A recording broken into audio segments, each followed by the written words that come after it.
ज्ञानमूर्तिं द्वन्द्वातीतं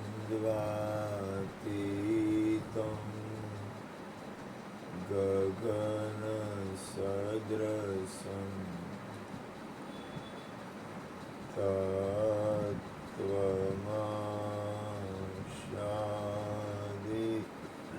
तत्त्वमस्यादिलक्ष्यम् एकं नित्यं विमलम् अचलं सर्वधी साक्षीभूतं भावातीतं त्रिगुणरहितं सद्गुरु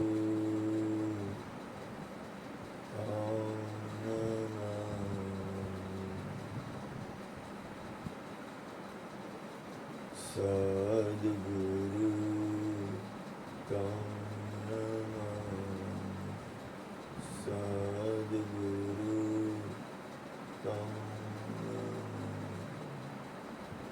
प्रगट गुरु हरिहर जीवन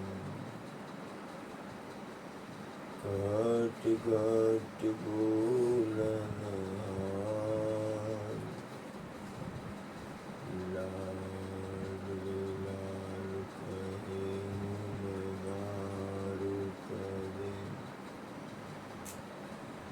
મળે ને તારણ મુझे कुछ नहीं जो कछु है सो तेरा तेरा तुझको सौंप दिया अब क्या लगे बोली सदगुरु महाराज। આજે કીર્તિભાઈ વાત કરી ગુરુ કૃપા શેની વાત કરી? ભૂપેનભાઈ ગુણોભાઈ મારી કીર્તિભાઈ વાત કરી તો શેની વાત કરી?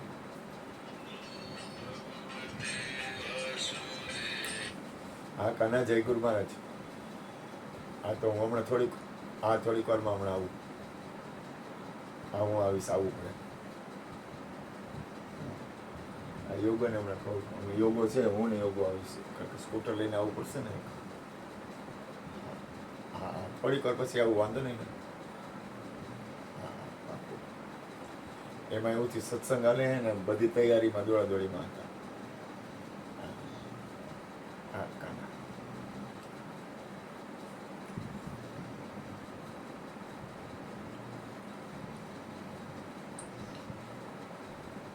પાછો ગાંડો વળેલા.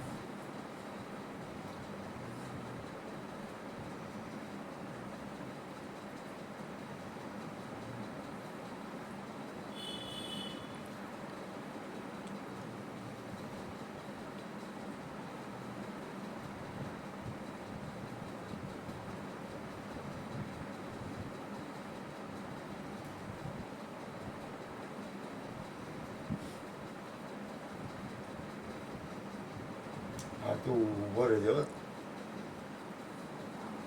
હા તું ક્યાં છો? હા તો હું હમણાં ફોન કરું એટલે આવજે. તું ગાડી લેવા જવાની છે.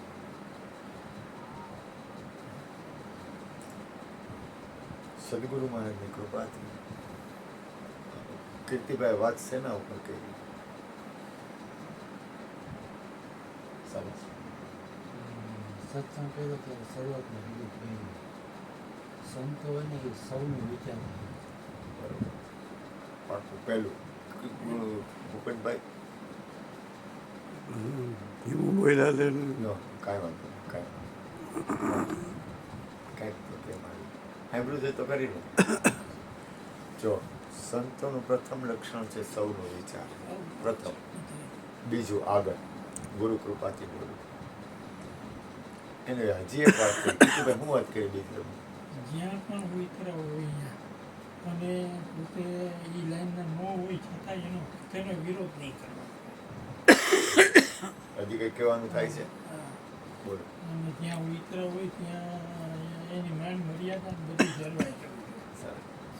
સદગુરુ મહારાજની કૃપાથી કહું, એક વાત કરી. પેલું હલાવ્યું. એટલે એ કંઈક એમ કીધું હતું કે એના ખાલી આમ અડી જાય તો એને ઓલા ફેરફાર થઈ જાય. ના, એવું નથી કીધું, પણ કહું તમને, આપણા બધાના માટેની વાત છે. એ એક ભાઈના ઘરે ઉતરેલા, એક ભાઈ બરોબર. હવે એ જેના ઘરે ઉતરેલા એ વેદના જાણકાર જાણકાર હતા. હવે શ્રીમદજી હતા ને, એને ખબર હતી કે વેદમાં પોતે રાગ દ્વેષ કે કાંઈ કરાય નહીં. હવે જો ધ્યાન આપજો ગુરુ કૃપાથી. ભજન સત્સંગ કલ્યાણકારી છે. હું ગુરુ કૃપાથી હું અટકાવું ક્યાં છું કે મારો ચો તરફથી એક ભાવ ગુરુદ્વાર પ્રત્યે છે ને, એ થોડુંક મારી પકડ છે. હું કોઈ પણ વસ્તુ કરતો હતો, આ એક મારું આની પકડ મારી છે. એ એક પછી એમાં મારાથી કોઈ અડાવડું વાતાવરણ નથી થતું, પણ એ પકડ છે. એમાં એને એક સરસ વાત કરી. હજી તમને કાંઈ મગજમાં આવે છે? બહુ સરસ વાત કરી આપણે બધાય માટે.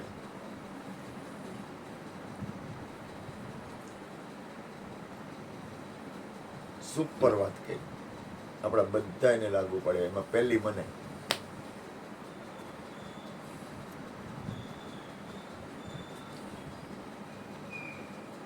પોતે ન જાણતા હોય તો જાણતા હોય તો ક્યાંય એનો વિરોધ નહીં કરવાનો.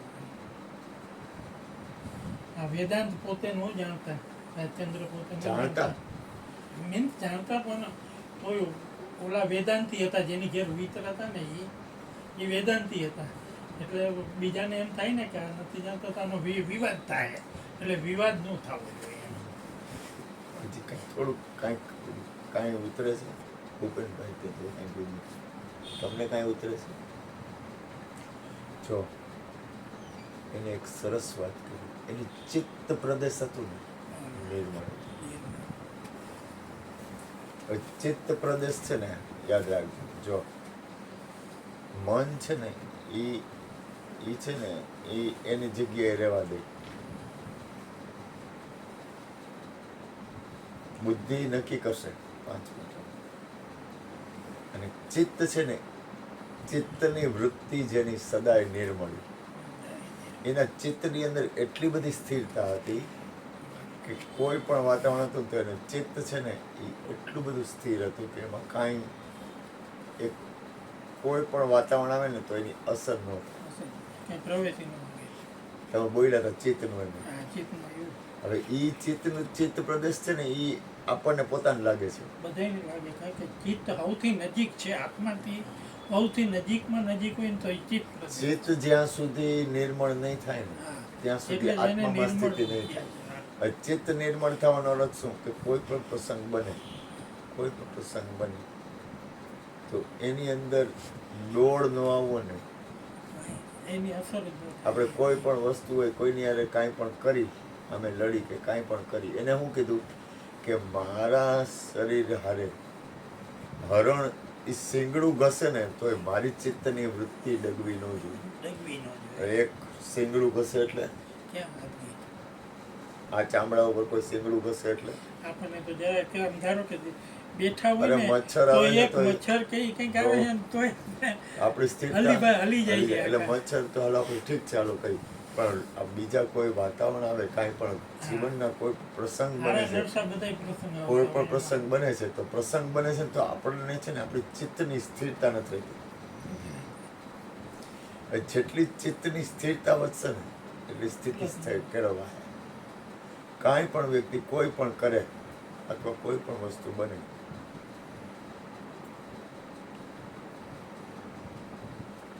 તો ચિત્ત છે ને, ચિત્ત એમાં દોડ ન થવું જોઈએ. હવે એ સ્થિતિ સ્થિરતા આપણી ક્યારે આવે દાખલા તરીકે કોઈ પણ વ્યક્તિએ કાંઈ પણ કર્યું, ગમે એ વ્યક્તિ, ગુરુ મહારાજ મારી રાજ રાખે, મને તો બહુ અઘરું છે, બહુ એટલે બહુ અઘરું, બહુ એટલે અઘરું શું કામ છે ખબર છે? કોઈ પણ વસ્તુ બને છે ને એની અસર થાય છે ને ચલિત થઈ જાય છે આપણે. ત્યાં સુધી ચિત્ત નિર્મળ નથી. ચલિત થઈ જવાય, હવે ચલિત ક્યાં થાય છે? ચિત્તમાં થાય છે. ચિત્તમાં જ થાય. હવે ચિત્તની વૃત્તિ, ગંગા સતીના ભજનમાં એ કહે છે, ચિત્તની વૃત્તિ સદાય નિર્મળી, જેને મહારાજ થયા હોય મહેરબાન. ચિત્તને સ્થિર, જ્યાં સુધી ચિત્ત પ્રદેશ નિર્મળ નહીં બને ને ત્યાં સુધી આત્મામાં પૂર્ણ સ્થિતિ નહીં થાય. સમજે હું બોલું ગુરુ? જ્યાં સુધી આ વિશ્વના તમામ મહાપુરુષોની ચિત્તની સ્થિતિ છે ને એકદમ દિવ્ય હોય. આપણો મારું તો હું તો અનંત જન્મો લઉં ને તો આપણું લાયકાત મને તો દેખાતું નથી આટલી બધી સ્થિરતા. બહુ નહીં, અતિ કઠિન છે. અનંત જન્મો લઉં ને એમાં સંસારીઓ માટે કેટલું અઘરું થઈ જાય. સંસાર એવું નથી હોતું, ના એમાં ના, કારણ કે એવું નથી. સંસારીને શું છે, બધી જાતના પ્રસંગો આવતા હોય. મને આને કેવડા કરીએ. પ્રોબ્લેમ આવે. અમારે તો શું થાય, તમે બેઠા છો ને સંત તરીકે કવચ મળે, સત્સંગ ભજનનું કવચ કવચ મળી મળે, જાય. બધું મળે. સત્સંગ ભજનનું કવચ મળે. અમારે તો સંસારમાં કંઈક ને કંઈક હા, નવું હાલતું એવા જ હોય. પ્રશ્નો ઊભા થતા. હાલતું જ હોય, હાલતું જ હોય. અને બધાયને હાચવવાના હોય. ચિત્તની અંદરની જો એને કૃષ્ણ પરમાત્માએ ગીતાજીમાં શું કીધું? ઓલાએ કીધું કે હું લાડીશ નહીં. તો કે પણ તું ક્યાં કાંઈ કરસ? તો કે તો હું કે તો હું કંઈ કરતો નથી, તો તમે વાત કિસ્સે નહીં કરવી.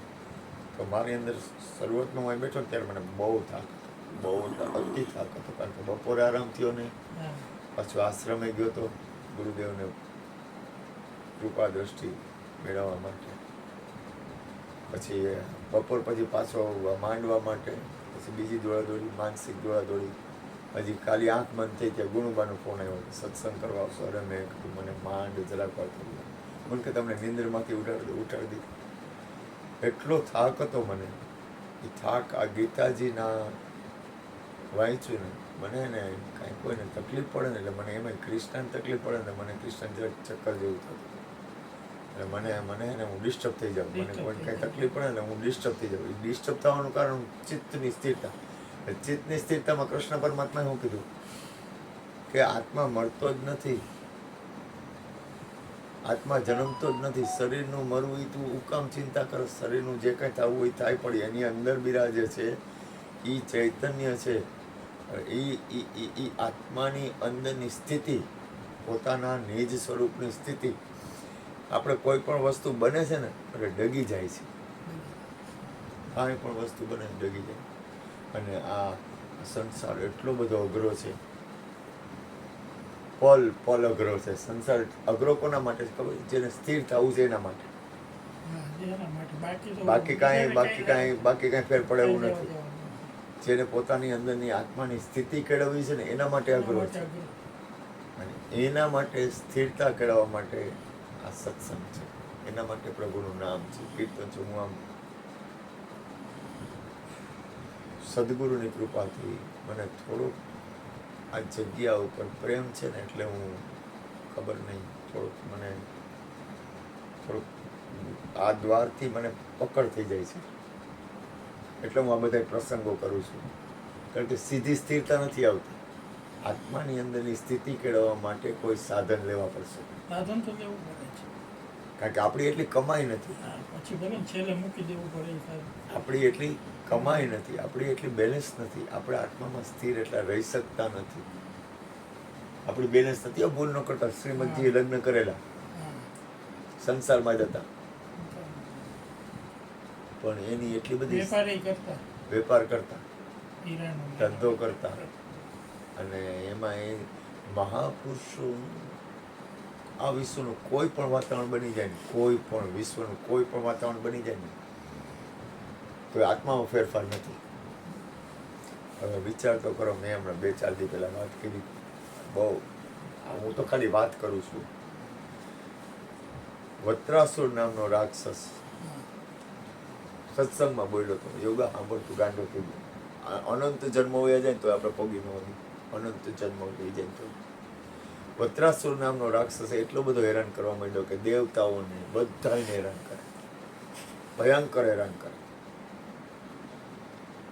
એટલે વત્રાસુરનું મૃત્યુ કોઈ કાળે થાય નહીં, એને વરદાન હતું, કોઈનાથી મરે નહીં. તો આનો ઉપાય શું કરવો? તો બ્રહ્મા વિષ્ણુ મહેશ ત્રણેયને પૂછ્યું તો કે એક જ ઉપાય છે. દધીચી ઋષિ છે ને, દધીચી ઋષિ છે ને એ ભજન કરે ને, એવું ભજન કરે છે કે જેની સીમા નહીં. સાંભળજો, ધ્યાન આપજો. ખાલી આપણે એની વાત કરીએ, હું વાત કરું છું ખાલી. વિચાર તો કર, ડગલું માંડી અગાય એમ નથી. સાચું બોલો હું.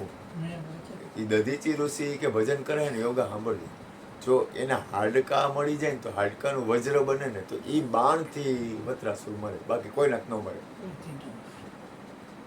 તો દધીચી ઋષિને કેમ કેવું કે તમે તમારું શરીર આપી દો? કોઈને એમ કહેવાય તું મરી જા મારા હાટું?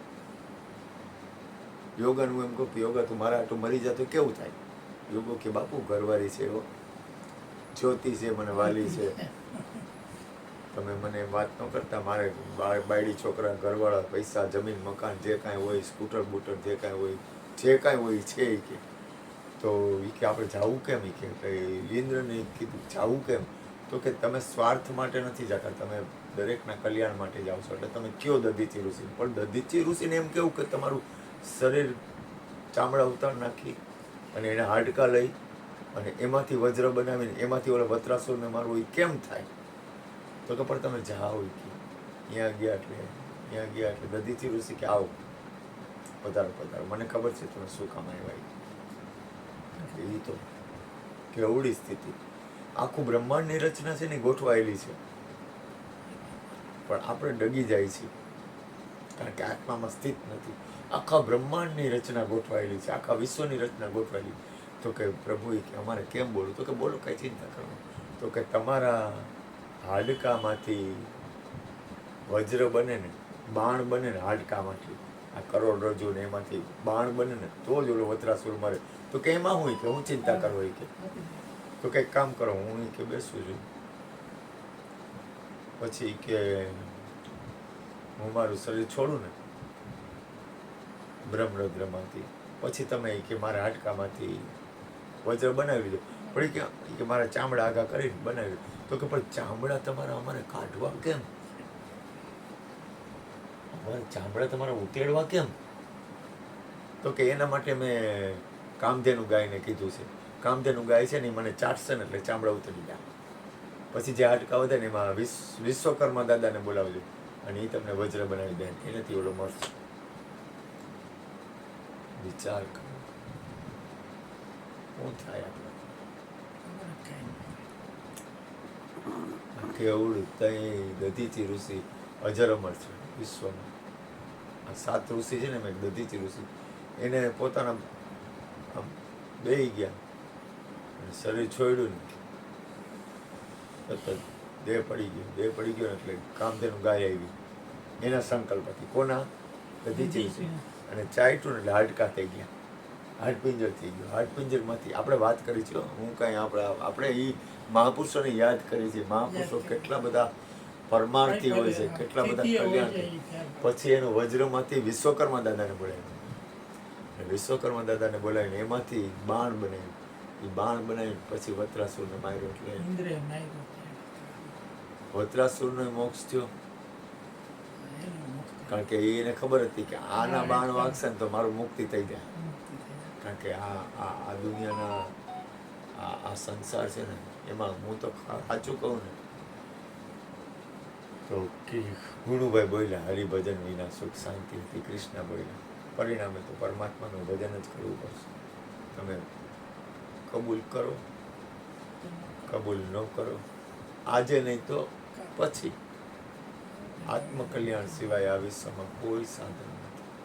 અને કાલે આ બધો પ્રોગ્રામ કરવા પાછળનો ઉદ્દેશ છે આત્મકલ્યાણ, પોતાની આત્માની સ્થિતિ અને વિશ્વનું કલ્યાણ. એટલે મહાપુરુષોનું અંદરનું ભાવ એક જ હોય કે દરેક જીવનું કલ્યાણ, દરેકનું મંગલ. દરેકનું શુભ થાય, દરેકને શાંતિ થાય, દરેકને સુખ થાય. હું ભિક્ષા માગું છું એ મને કંઈ મોહ નથી. મને તો આ ગુરુદ્વાર છે, હું આ જો ગુરુ મહારાજ ન કરે ને કદાચ આ ગુરુદ્વારમાંથી હું નીકળી ગયો ને, મારે કાંઈ જરૂર નથી. ગુરુ થઈ ગયું મારે. કાંઈ જરૂર નથી મારે, કાંઈ પૈસાની જરૂર નથી, કોઈ વસ્તુની જરૂર નથી. પણ એ તો ગુરુની કૃપા છે મારા ઉપર. મને ના પાડે છે ક્યાંય દોડાદોડી કરવાની, ઉપરવાળું ના પાડે, ક્યાંય જાતું નહીં ઉપરવાળું. છતાંય માલિકની મરજી. ગુરુ મહારાજ બેઠા હે ત્યાં સુધી તો મારી લાજ રહે. ત્યાં કોઈ સવાલ જ નથી. પછી તો જેવું મને, તમે વિચાર કરો, આપણે થોડુંક આ સંસારનું વાતાવરણમાં થોડુંક તમે કોઈને એક પગલું આગળ આવવાનું કહેશો ને તો એ નહીં હાલી શકે. તમે માળીને કહો કે 2 પગલાં હાલશે ને કરતાં વધારે ઓલી કોર હાલી જાજો, તો એનાથી હલાય એટલું જ હાલશે.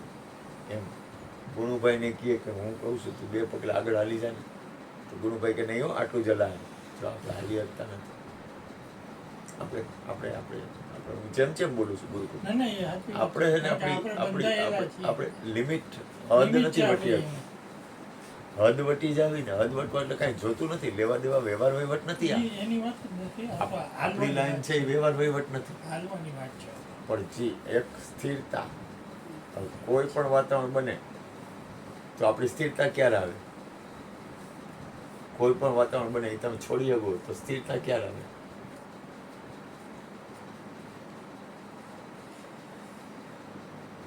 પોતાની તમે તમારા આત્મામાં સ્થિત હો ને, તમને તમારો આત્મા નક્કી હોય ને, તો જ તમે કોઈ પણ પગલામાં આગળ વધી શકો. આત્માની સ્થિરતા, આત્માની સ્થિતિ કેળવવી એટલે આત્મામાં સ્થિર રહેવું એટલે કંઈ જેવી રીતે આત્માની આપણને સમજણ પડી ગઈ. આખા વિશ્વમાં પરમાત્મા સિવાય, રામ સિવાય, કૃષ્ણ સિવાય, ગુરુ સિવાય, તમે મા સિવાય કોઈ છે જ નહીં. આખા વિશ્વમાં એક જ બ્રહ્મ છે, અનંત રૂપે, અનંત ગુણે, અનંત નામે. પણ એ વસ્તુમાં ઊભું રહેવું, કેટલી બધી પરાકાષ્ઠાની સ્થિતિ કેળવવી પડે, કેટલું આત્મામાં સ્થિત રહેવું પડે, કેટલું પરમ તત્વ પરમાત્મામાં સ્થિત રહેવું પડે. હું આત્માની વાત ઓછી કરું છું, જ્ઞાનની વાત ઓછી કરું. હું કેમ કે એટલી બધી સ્થિતિ, પૂર્ણ સ્થિતિ વાતથી થઈ જાય. અમારે એક ભાઈ હમણાં આવ્યા હતા થોડાક ટાઈમ પહેલાં, સત્સંગ કરતા હતા પરાપારનું, પણ એની અંદર એટલી બધી ચંચળતા હતી ને, એને કહી તું સ્થિર થોડીક વાર તો રહે.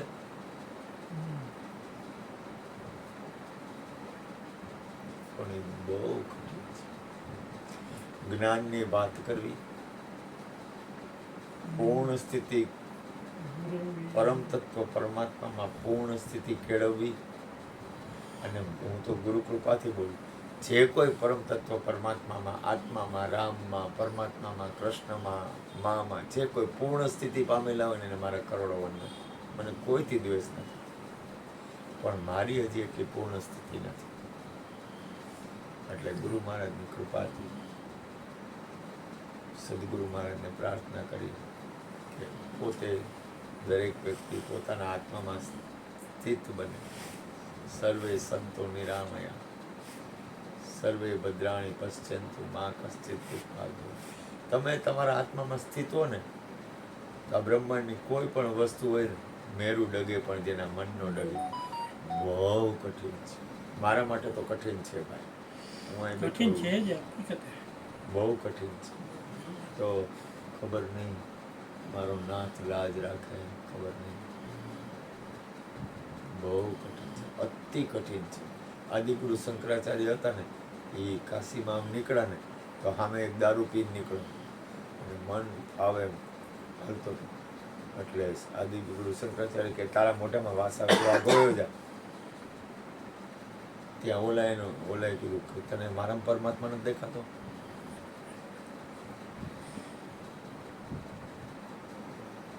તો એને ખબર પડી કે ઓહો પરમાત્મા તારામાં આ મારું તો કામ જ નથી. હું તો જેમ છે તો આમ ખરેખર જોયું ને ત્યાં તો ભોળો નાથ એનું અસલ રૂપ દેખાયું. અરે એ કે પ્રભુ એ કે તો કે પછી એને છેલ્લે નક્કી કર્યું આખા વિશ્વમાં બ્રહ્મ સિવાય કાંઈ નથી, પરમાત્મા સિવાય કોઈ છે. પણ એ વસ્તુ એને માનવીને એ બહુ બહુ વાતું તો કરવી બહુ પડે. પરાકાષ્ઠા, માનવીને બહુ પ્રકાશ થાય એને એમાં નડે છે હું એ આપણું બંધન નડે બધું. ચિત્તની સ્થિરતા ચિત્તની સ્થિતિ ચિત્તની એટલી. પૂર્ણ સ્થિતિ બનતી નથી. એટલા માટે એનું ભજન એટલું નથી આપણું. ભજન વગર કોઈ દિવસ સુખ અને શાંતિ, તમારે કોઈ પણનું કલ્યાણ કરવું તો તમે પૂર્ણ આત્મામાં સ્થિત છો ને તો કરી શકો. અને જે બને છે ને એમાં કાંઈ હાલે એમ નથી. તમને એમ થાય કે હું કંઈક આમ કરી લઉં, આમ કરી લઉં, આમ કરી લઉં, પણ એમાં કાંઈ નથી બને એવું. જે બને છે અથવા જે બનવાનું છે, કૃષ્ણ પરમાત્માએ ચોખ્ખું કીધું, જે કાંઈ બનવાનું છે, જે બને છે એ બને છે ને એમાં કાંઈ ન થાય, કાંઈ ન થાય, કાંઈ ન થાય. પણ તમે બને એટલું સદગુરુ મહારાજને પ્રાર્થના, બને એટલી પોતાના આત્માની સ્થિરતા સ્થિરતા સદગુરુ સ્થિર થઈને જોવે. સદગુરુ છે ને સ્થિર તત્વ છે. તમે સ્થિર છો, તમે અસ્થિર નથી. હવે અસ્થિરતા થાય ને તોય કાંઈ વાંધો નહીં, તોય તમે સ્થિર છો એમ માનીને ઉભા રહ્યો. કદાચ અસ્થિરતા થઈ ગઈ તો અસ્થિરતા થઈ ગઈ તોય તમે એમ માનો કે હું સ્થિર છું, કારણ કે તમે અસ્થિરતાને જોવો છો. તમે અસ્થિરતાને જોવો છો એટલે ડગી નહીં જવાનું, હારી નથી જવાનું. પણ અસ્થિરતાને તમે જોવો છો ને, તમે એના સાક્ષી છો ને, એટલે બને એટલું ગુરુ મહારાજની કૃપાથી આત્મકલ્યાણ તમને જે રીતે હેલું પડી રહ્યું છે. મારો કોઈ દાવો હોય જ નહીં અને હું દાવો નથી કરતો. ઘણા મહાપુરુષો પોતાના આત્મામાં એટલા સ્થિર હોય છે કે જેને ધન્ય છે. અને મારા તમામ પોતાના નિજ સ્વરૂપમાં, પોતાના રામમાં, પોતાના કૃષ્ણમાં, પોતાના આત્મામાં, પોતાની અંદર આદ્ય શક્તિઓ તો એમાં જે સ્થિરતા પદને પામેલા છે અને પામવાની કોશિશ કરે છે એ તમામને મારા વંદન. બોલો સદગુરુ મહારાજ.